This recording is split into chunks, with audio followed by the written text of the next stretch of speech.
I was not allowed to participate in the kids' activities because I'm not Christian. And that raised the conflict in my mind. How come we're different?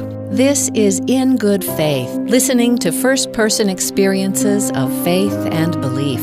On In Good Faith, it's our privilege to hear stories and accounts from believers told in their own words. Our hope is to listen with an open heart, celebrating the power of faith and belief and what those stories mean to the ones who tell them. I'm speaking in faith today with Asarhan and Rasha Qudisat, husband and wife. She graduated with a PhD in educational evaluation. He is doing the very same thing this year. So first of all, congratulations on those educational attainments. Thank you so much. Thank you. From Jordan, are you from Amman? Well, we're not from Amman originally, but we are from different cities. But we live in Amman because we were working in Amman. My family is from a city called Mafraq. Her family is from a city called Irbid. So both in the north of Jordan. Can I ask you, Rasha, where you met? We met, first of all, on Facebook. During my work at the Ministry of Social Development, I worked with a group of students from BYU. And we worked on shared projects to work on communities. And one of the students had mentioned Ala as being their guidance and mentor, and that he was providing them with suggestions and advice about my project. And I was like, who does that? That's my project. So that student mentioned Ala's name, and he told me about him, how supportive he was, and his advice was really relevant to the communities and helped them to implement their projects. So I was curious to know, who's this person? He gave me his contact, and I contacted Ala and I asked him, I understand that you're advising my students in so-and-so, so I'd like to know more about what do you do and how you're connected to them and so. And that was the start of our discussions. And then I realized how smart he was. He is still. I was fascinated with the way he strategically thinks, and we picked it up from there. Well, congratulations. Thank you. 2 children later, soon to be 3. Yeah. Yes. Nice. Congratulations. Thank you. Well, I wonder if you would each tell me if you have an early memory of, in your family or school or in the mosque, whatever your earliest memories are of Islam, learning about who God was and maybe making some connection and thinking, I think I'm going to follow this. I'm claiming this for myself. Yeah, so first of all, I just want to say that being Muslim or Christian or any other religion, you are following what your parents are. So this is the role here. So if your parents are Muslims, then you become a Muslim, and if your parents are Christian, then you become a Christian, and so on. So I was born for a Muslim family, so I am Muslim. I start to learn more about Islam and to know more about Islam in early ages. Maybe it's when I was like 5 or 6, I was introduced to some basic teachings about Islam in general. As I grow, I learn more and more from my family, from my neighbors, community, etc. But the teaching is different in that early age from, that what we learn after that. I mean, in the teenage is different from, early years. In Islam, in general, people, they are not accountable until they are like 11 or 12. So they're old enough to understand. Exactly. So before that, you are not accountable for anything. So you better do all your mischief while you're young. Well, usually, kids and, they don't have big sins.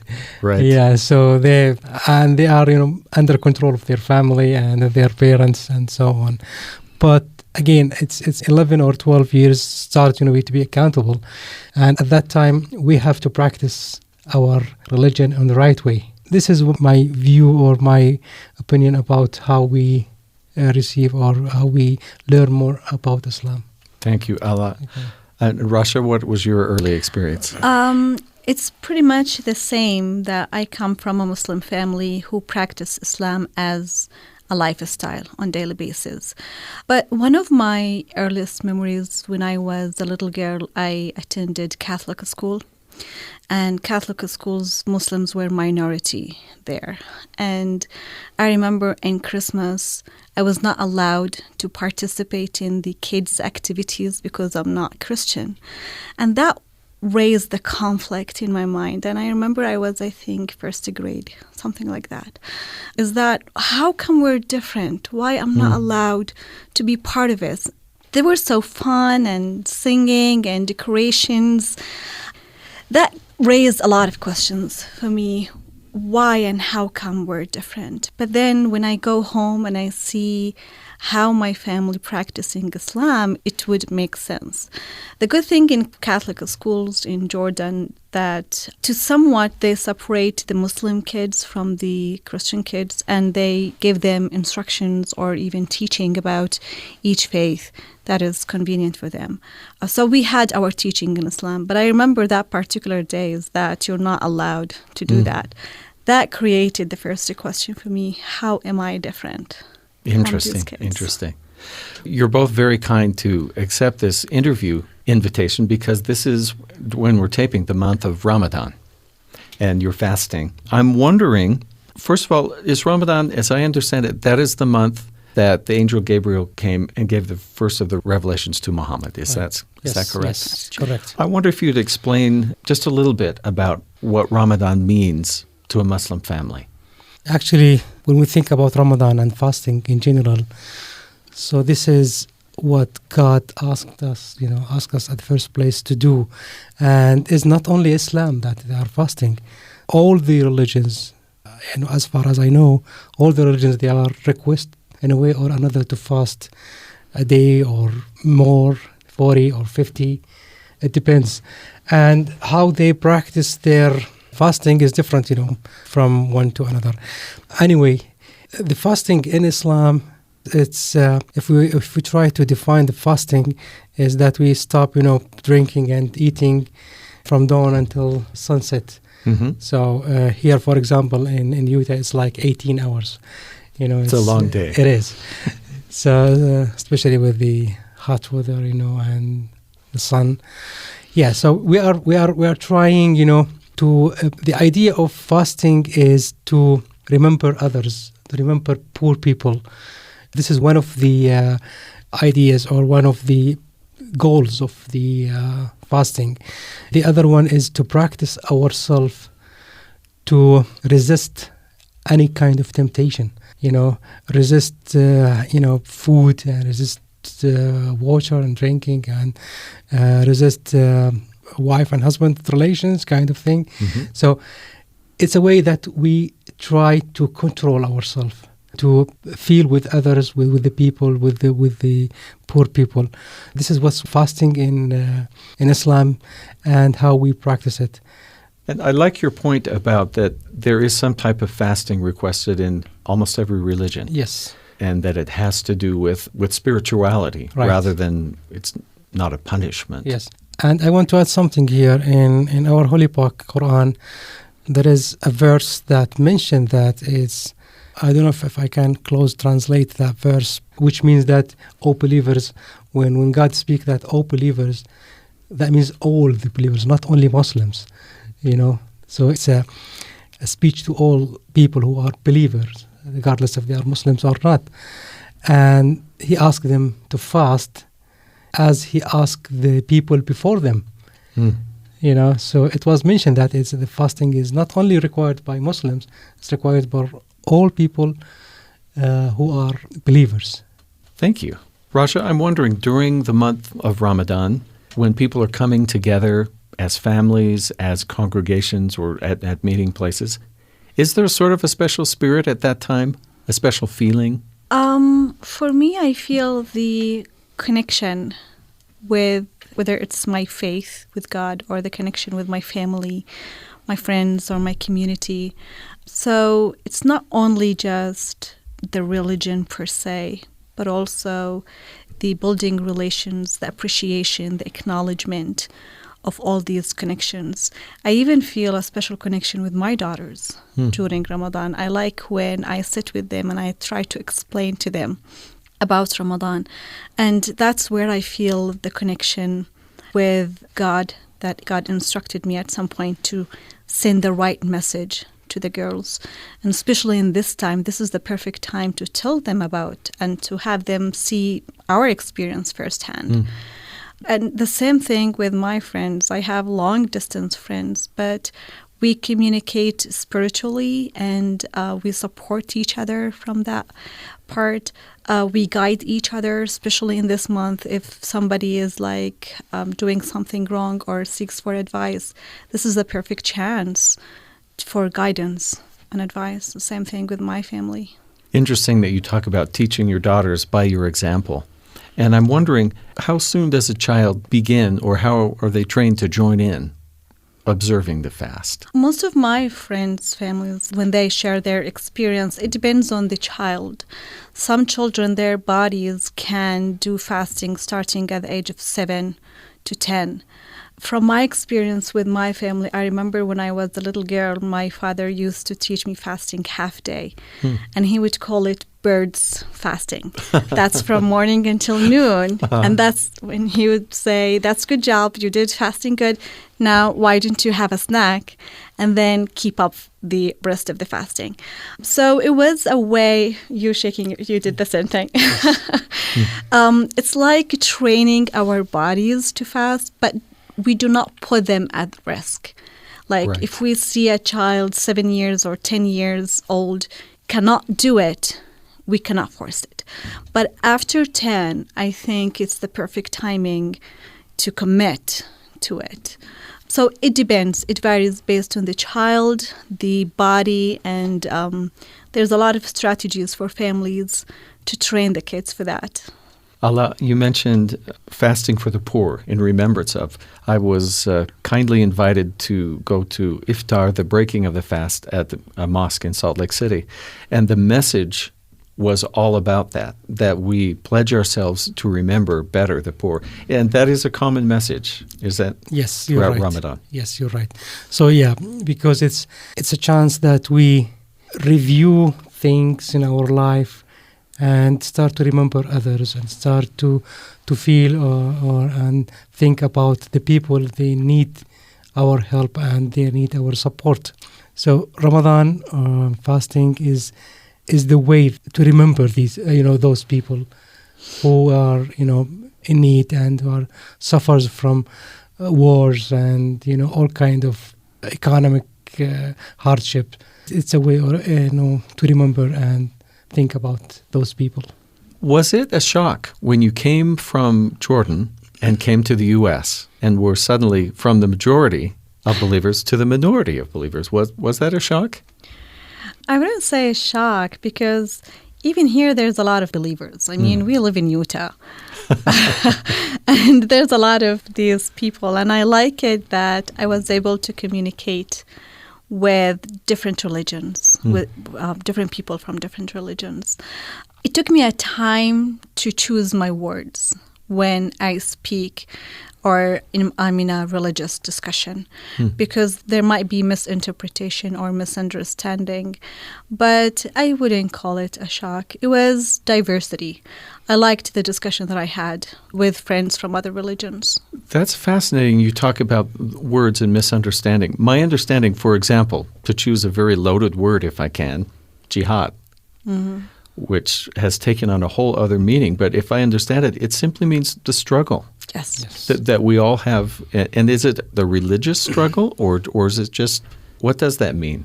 Actually is the most difficult and I think the hardest jihad is that you jihad your own self, your own soul, and just not to do sins.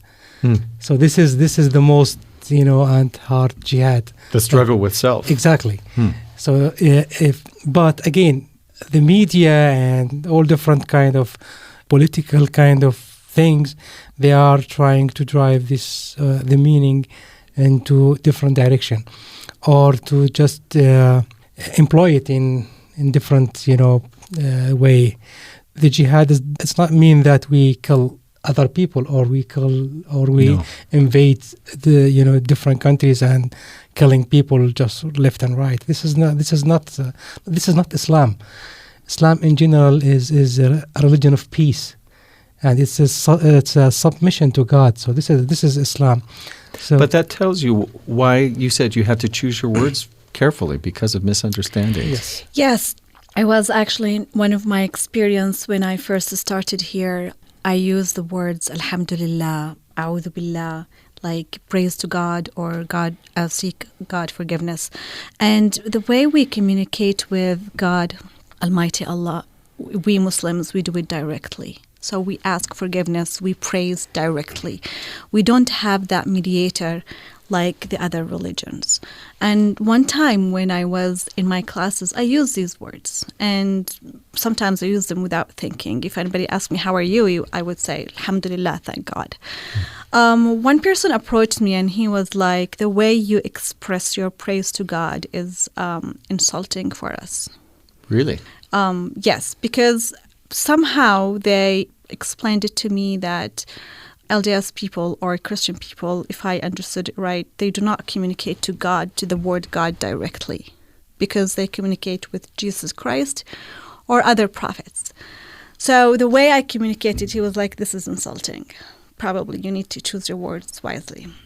At that time, I backed off in talking to people or even discussing my thoughts and ideas, especially with this one course where 45 minutes took of the class time, scripture discussion.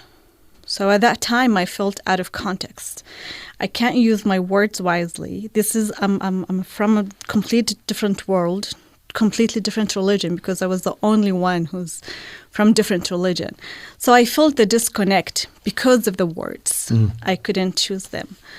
And that's when I started reading more about other religions, reading more about my religion, how we interpret these words, context, stories. So it gave me a wider perspective and a better understanding of other people with their religion and stories. Even though at first I did not appreciate his comment, but now I think it was a really good one because it helped me educate myself better. Yeah. Well, and hopefully he will continue to educate himself better. Yes. I think it's so wonderful that we can have conversations and come to understand. I'm wondering, are there times when you have felt either guidance in answer to prayer, or guidance from God, or felt like God was working in your life in some way? I mean, those are hard questions to determine sometimes based on our own faith. Yeah. So this is true actually. So the idea of prayer is to connect to God and asking for God's help and assistance and guidance and so on. So what we believe that if I want something or I'm looking for something to happen and I ask God to help me, I will not expect to get the answer immediately, next day or something like that. But in Islam, God is encourage us to work. First of all, we ask God to help us, but we need to work for that thing, in order to get it or in order to make things happen, So we need to work first. It's not just I sit here in my chair and then, okay, God, I want something, this and that. This is not going to work, So it's first, we ask help God, but we ask, we need to work, in order to get things. And yes, sometimes, or most of the time actually, we got what we want when we ask God, and work for that thing. And sometimes we have like a pray that, God, if this is good for me, then give it to me. If not, if this is bad thing, or something bad, then just make it away from me. And so this is the way that we believe in. This is how we ask God, and we need to work to get the things. It's not just only asking. Do you have a comment on this? I'm pretty much like Ala approach, and I like the fact that sometimes when I'm really tense and I really want something and work for it, Allah always guide me to the right track, and he was like, if it's good for us, it will happen, just relax. Do what you do and just relax. And That's faith, isn't it? That's trust? Yes. He has a great trust, and I depend on him for that part. Because sometimes I get really... That's part of what's good about a marriage. You can each have at different times be strong. Yeah. I'm usually under a lot of pressure. I want to work hard. I want to do more. And he always calm me and guide me into that. If it's good, God will make it us for you. Do what you do and just leave everything to God. So I like that about Allah. You are both very highly educated people. And there is a stereotype that if people get too smart or too educated, they'll leave belief and faith behind. But that's not always true. Yeah. No. Would you talk to me a little bit? Do you have an opinion about that? Yeah. Well, I think that the more that I learn, educate myself, the more that I believe or close to God, because I will start, understand things that maybe when I'm less educated, I will not understand them, religious things or, things that makes me believe. I believe that anything that, for example, we were talking about this before, that if you want to test something or you want to know more about, for example, the Holy Book, the Quran, test it. Test the verses. Because we believe that our Holy Book is communicate to the mind directly. It has a lot of scientific miracles, scientific things that we can test them and see if it's true or not. So, yeah, the more that I learn, the more that I get information or educated, the more that I think, this is the right thing that I'm following, and it's right because, I can now understand more and can, see that different things from previous, for example, when I was less educated. Interesting perspective.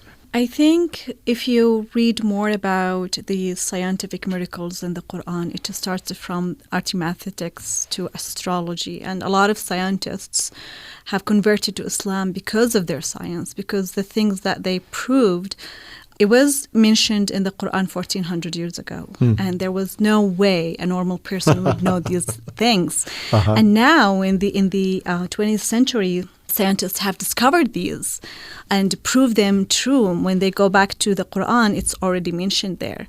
And that by itself, that their advanced education, their advanced knowledge in science, that gave them the proof more that the more educated you are, the more believe or the more closer you are to God.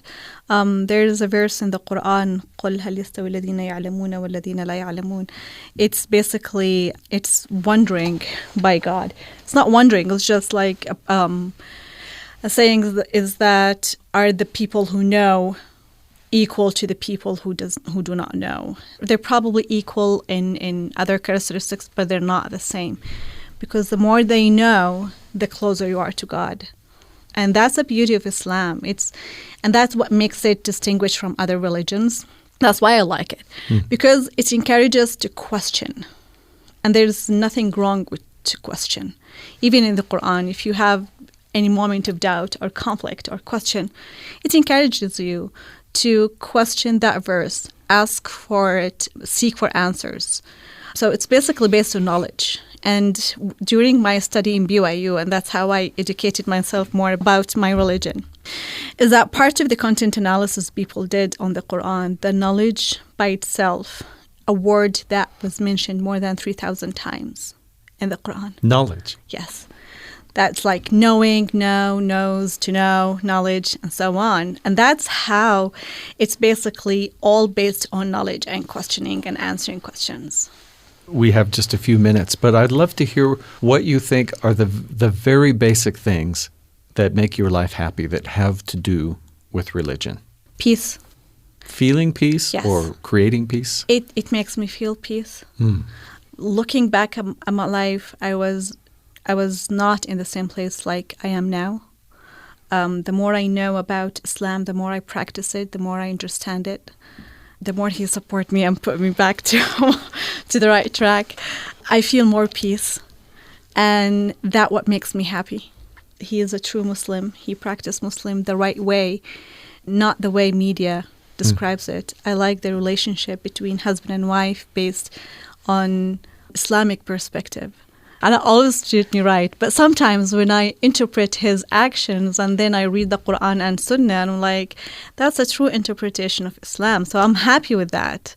I'm peaceful with the way he treats me and treat my daughters, the way he supports me. I find in answering questions or doubts, or even when I'm at some point, I don't have control over my life, then I submit everything in my life to God. I did my part, and now it's up to God to lead me to the right path. So that's a piece I like in Islam. What does the word Islam mean? Submission. Submission. Yes. Submission. Any basic things? Well, again, once you are following the right teachings of Islam, for example, to me, then that makes your life happy and makes you just feeling that you are doing right, and you don't worry about anything in your life. Okay, this is what I'm doing is the right thing, and also it gives us the way that to appreciate other religions, to appreciate, to respect what other people believe. Islam is all about accept others, and it's not what we learn or what we now hearing from the media and so on. So yes, it makes me accept others and try to understand different faiths and different religions, because again, all religions, they are from God, regardless if you are Muslim or not. All the religions, they are from God, and they are teaching the same way, the same teaching in different ways, but they are the same teaching. Maybe I will back to one of your question to Rasha. First, when I came here to Utah, it was not a cultural shock to me as much as I found the people, they are believers. And I found many common things between what the people believe here and what I believe in my own country or my religion. So, yeah, I think it gives me a way to communicate well as with people and to respect others. We're speaking today with Ala Asarhan, Rasha Qudisat, husband and wife. By the end of this year, they will both have PhDs in educational evaluation. Thank you both for speaking in good faith with us today. Thank you so much for inviting us. Yep, thank you. Thanks for tuning in to In Good Faith. In the second half of the show, we'll hear from a panel of listeners talking about the ideas brought up by our guests, Ala and Rasha. Back in a moment with more of In Good Faith.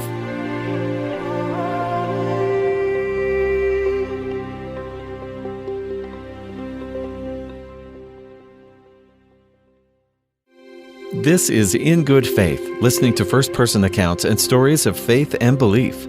I mentioned while talking to Ala and Rasha that I had been invited to Iftar, a breaking of the fast, which was a brand new experience for me and very nice to be involved and invited by a Muslim congregation.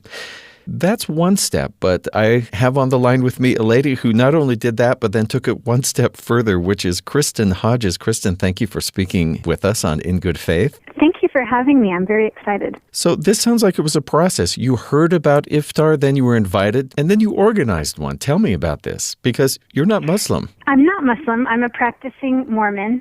I was thinking about the ways in which my own practice of fasting seemed to be somewhat weak. It was not robust. It was not something that, on a regular basis at least, it wasn't bringing me a lot of nourishment to my soul.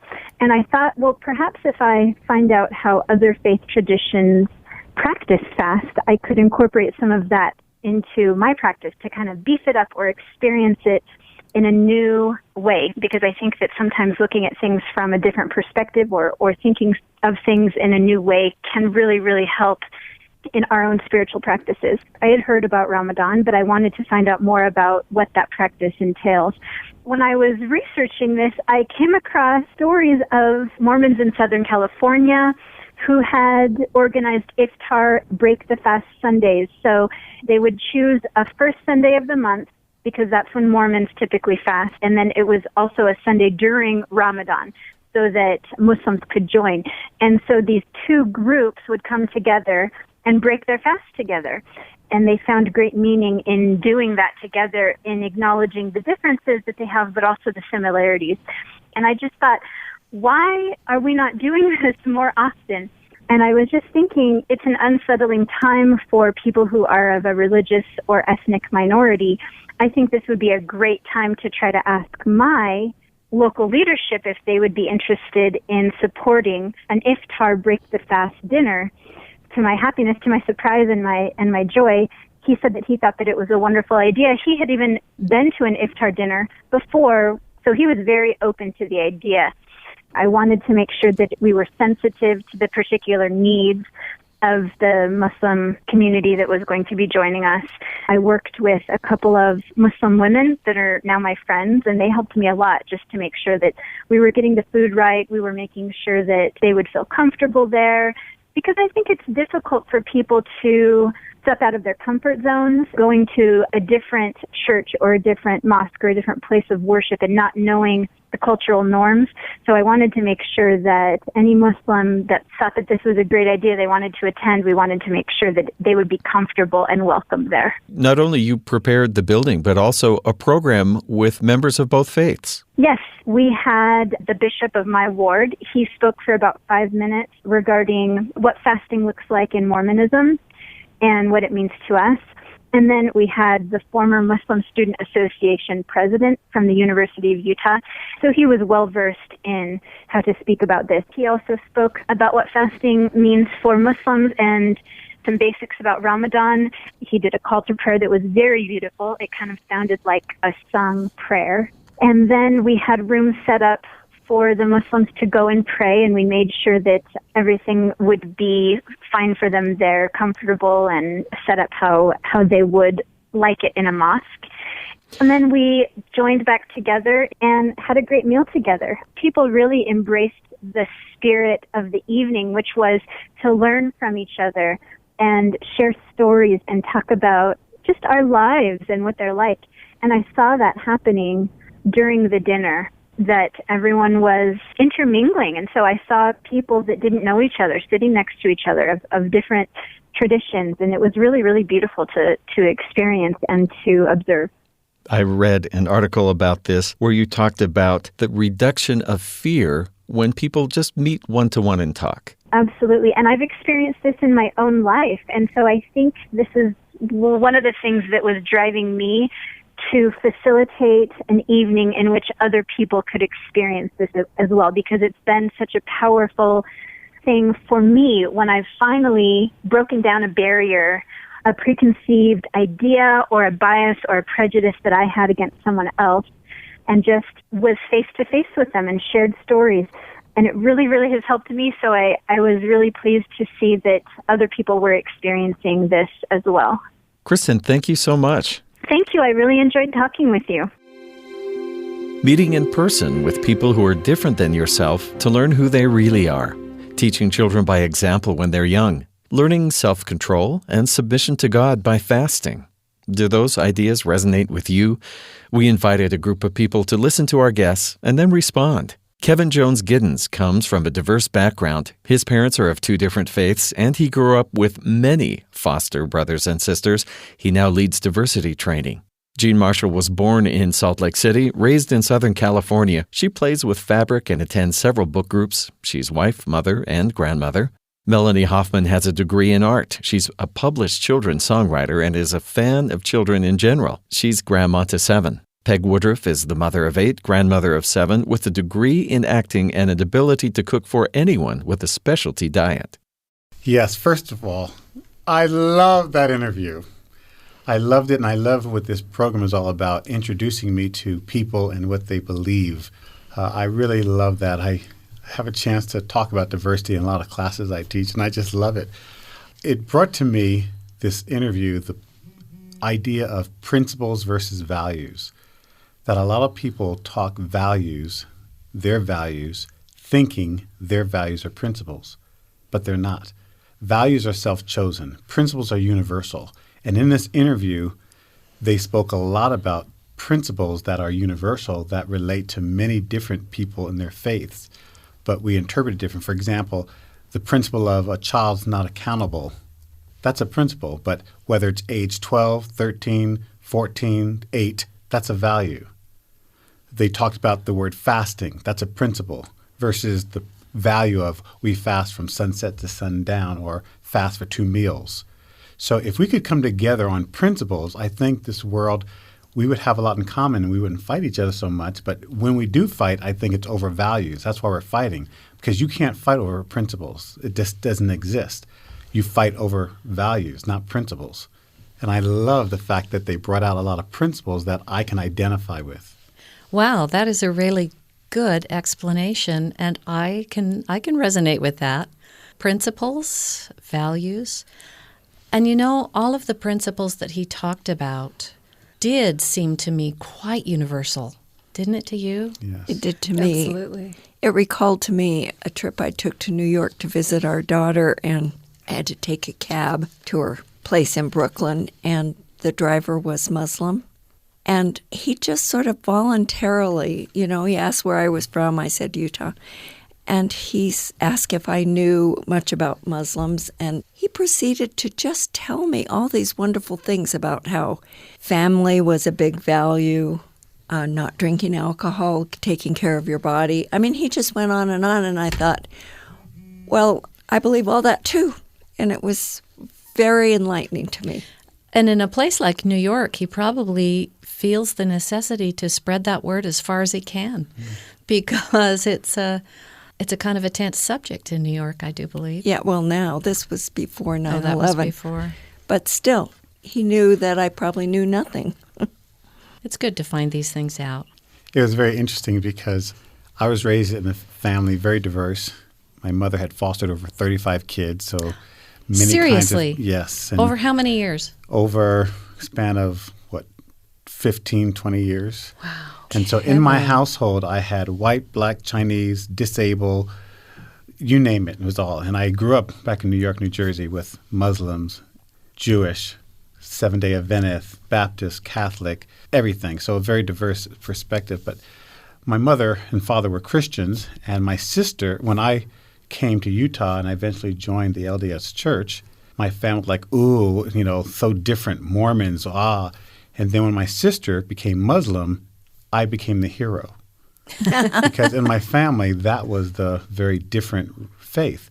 But my parents not realizing it really is not that different. They still believe in a supreme being. And try to act in a moral fashion. Yes. And so I have a lot in common with my sister. I had a chance to teach in Sunday school, and I used the Quran to teach. There's a lot we have in common, and I'm just so grateful that Allah and Rasha was willing to share their stories to help us to realize that we are all children of God. We have a lot in common with each other.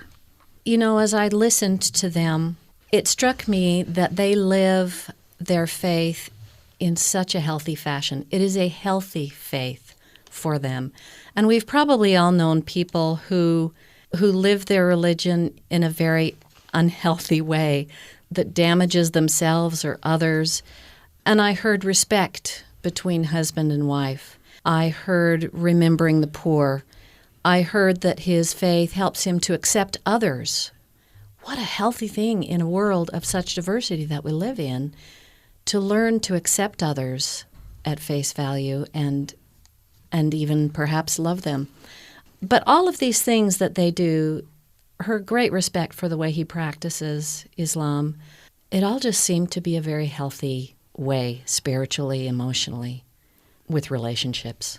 That's the part I loved so much about both Allah and Rasha. But when she was talking about how important he was in her life, and the one thing that she said, that he says to her, just relax, just do what you do, and that he has great trust, and kind of gives her the reason to be more at peace because of his way. And I totally relate to that because my husband is that way with me.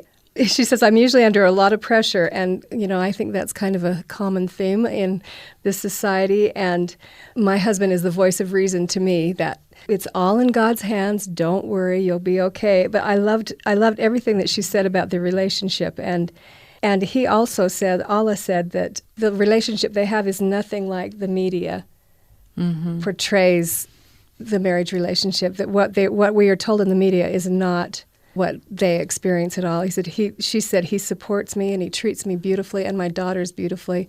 I felt like they had a real desire to get people to understand that, because there is so much miscommunication and misinformation about this subject. I liked what they said about education enhancing their faith. Yeah, wasn't that great? That the more they learned in the secular world, the stronger they felt their faith grew. I wrote it down. The more you know, the closer you are to God. Yes. Because who knows the most in the universe? That's true. And so the closer we can get. Education does sometimes get sort of a bad rap in religion. Well, if you're too educated, if you're too intellectual, you're not going to have faith, you're not going to have spirituality. That doesn't have to be. The other thing that I was fascinated with was that I did not know, I guess I knew at one point, but I was reminded of what jihad means. And when they talked about the struggle with self, it resonated loudly in my soul, because that's the greatest struggle against our weaknesses and our failings and our sins. It gave it a whole new meaning to me, because for years I've only heard about jihad and jihadists and terrorists. And also, they mentioned the definition of Islam, meaning submission. Knowing these terms, hearing more about them, it gets rid of this thing called stereotypes. And so, because I think we all have had stereotypes, or I have had stereotypes regarding Muslims, but it's wonderful to get rid of these stereotypes by being educated, by learning and meeting real people. And I think that's it. When you have a relationship with someone, stereotypes fade. And I think in every faith, that struggle with self exists. The struggle to align ourselves with doctrine and with principles and with commandments, and trying to be more like our Maker, however we view him. I think that struggle with self is universal. I was very struck with her. We talked about this earlier, the idea of vocabulary being so important, that we don't always understand each other's vocabulary if we're from a different culture or a different religion. And I sometimes think we're insulted too easily.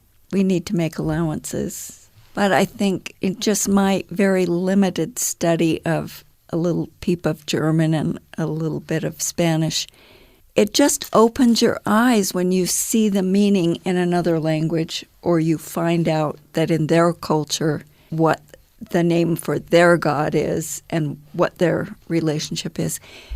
It's so enlightening, and it really helps you cross barriers. From their view, they'll say the name of God because they think God is the same. They kept saying, whether you're with the believers, no matter what religion you're from, if you're a believer. So I think to them, there's only one true God from their perspective. And they think all religions, and in one sense that's true, because all truth is from God. Yeah. I loved when Rasha said it took her time to choose her words. That's what I'm taking away mostly, is I need to choose my words. I think in ignorance, we talk to people from different faiths, from different backgrounds, and because of our ignorance, we say things to offend them. And so we don't mean to, but because we're not taking time to choose our words. We're just, it's like American going over to Europe and looking for McDonald's. Or, we're so inundated with our own beliefs, our own culture, we just assume everyone needs to think and react like we do. And so we're not taking the time to choose our words, not to offend, but to respect. I was in a meeting today, in a business meeting, speaking of choosing your words, and we were talking about reaching out to different people. And I said, it's very important let's reach out to people from diverse perspectives. And someone in the meeting said, oh, why? What's the business relevance for diversity? I thought, he's not choosing his words. Oh, my. You're listening to a conversation in good faith with a group of listeners sharing their thoughts on the first half of today's show. Now back to the conversation.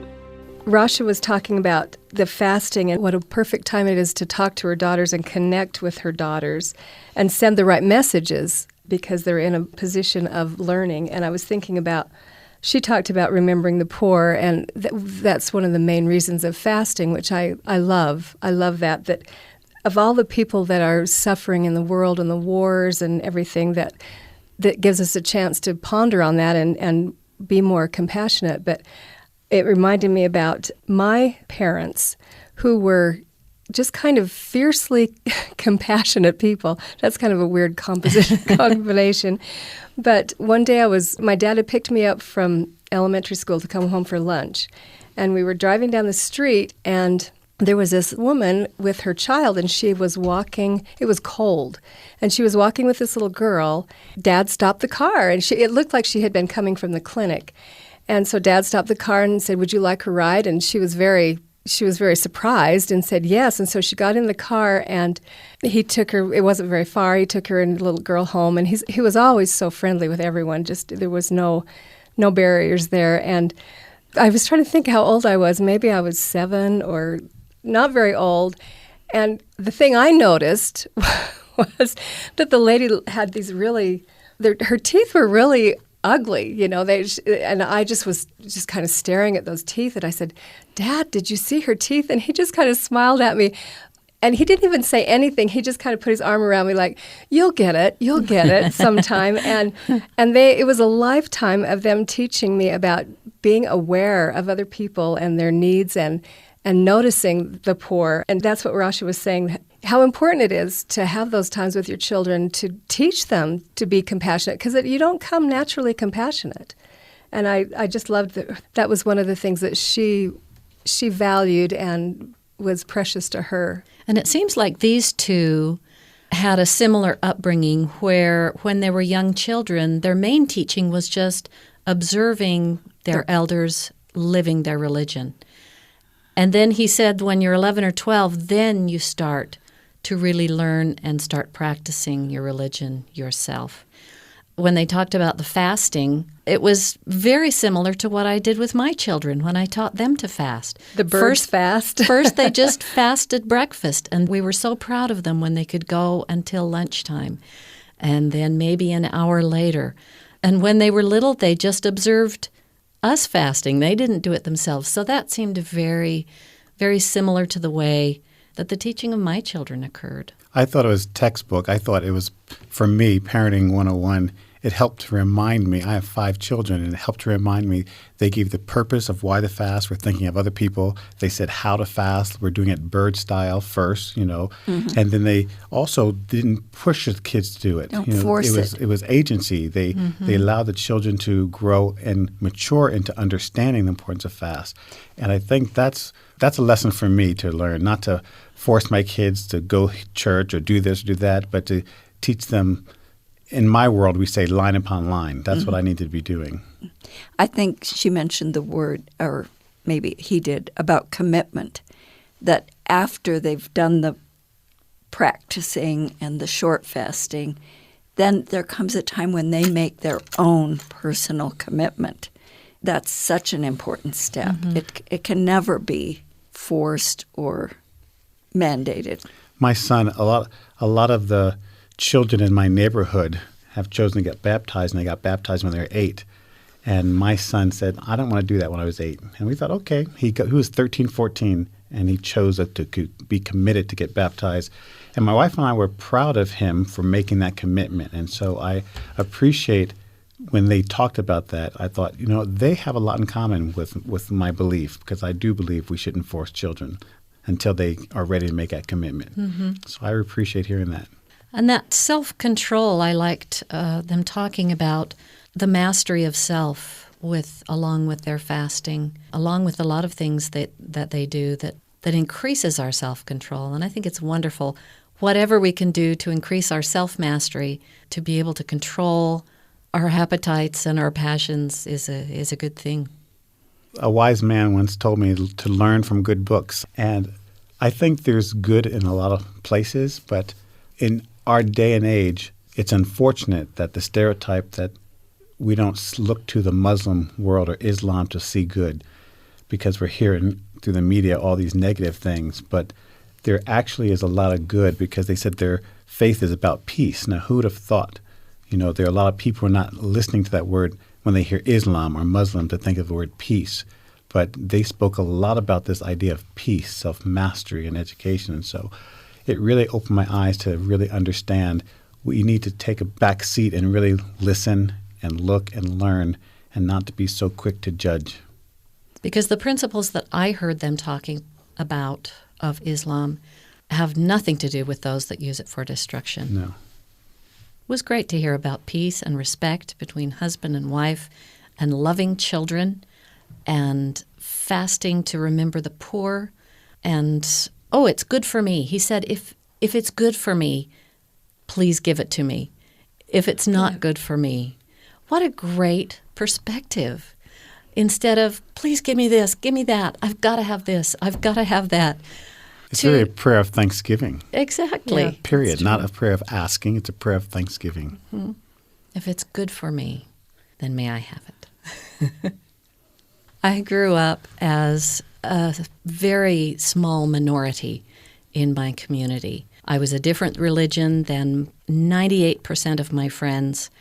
On Tuesdays, they went to their children's meetings, and I went home. And I'm not sure I was very aware of that most of the time because they were very good to me.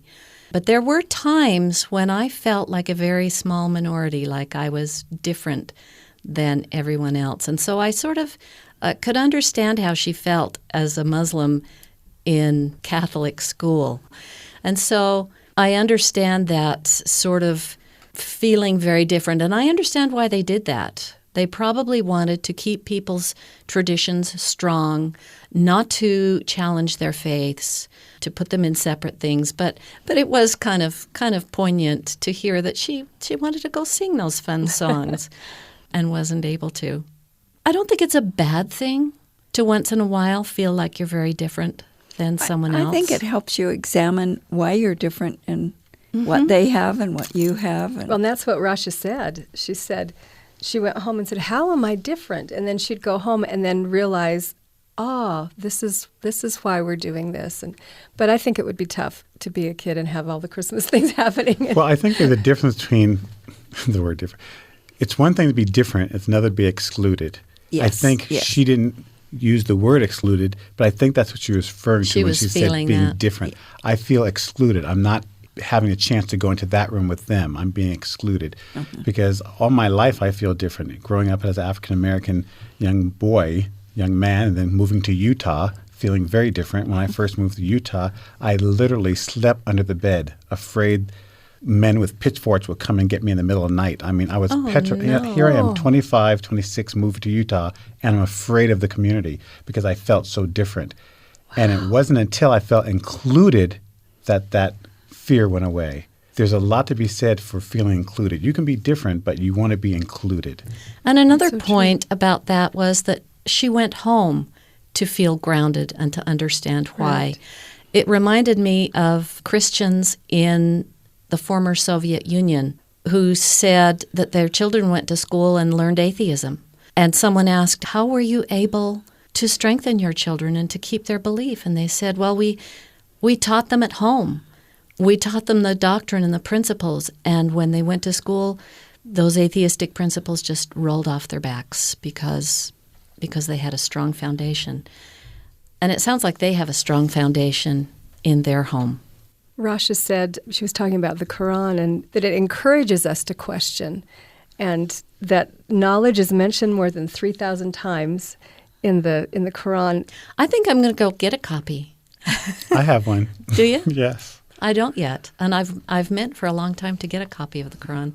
I was just going to say, now having grown-up children who are having questions and wanting to be able to have a dialogue and saying, why do we do this? Just having problems with their faith. I love the fact that she said, we need to question. It's good. It's healthy to question because that's where you find your answers. It's not just, it becomes internal. It becomes you if you dig into it and have questions and are looking for answers. Because if the dialogue is shut off, Absolutely. No answers come from anywhere. No, and then you feel like, gosh, it must be a bad thing to even ask a question. I'll just stop asking questions. That's why I love this interview. Knowledge is power, and knowledge is also truth. And I gained some truth listening to this interview. So did I. So did I. Absolutely. That's our time for today. Thanks to our panelists, and especially to Ala, Asarhan, and Rasha Qudisat for sharing their stories and their faith. In Good Faith is committed to the idea that we all benefit from hearing people of widely varying backgrounds tell their personal experience with faith and belief. In fact, we think people with such experience deserve some of our best listening. I hope you found value in today's conversation. We welcome your thoughts and ideas about the program. Reach out anytime via email ingoodfaith@byu.edu. Find all of our shows archived online for listening or sharing at byuradio.org/ingoodfaith, or subscribe to our podcast in iTunes or wherever you get your podcasts. This episode was produced with help from Marcus Smith and Christine Knockleby. I'm Stephen Kapp Perry. I hope you'll join with us again soon, right here in Good Faith.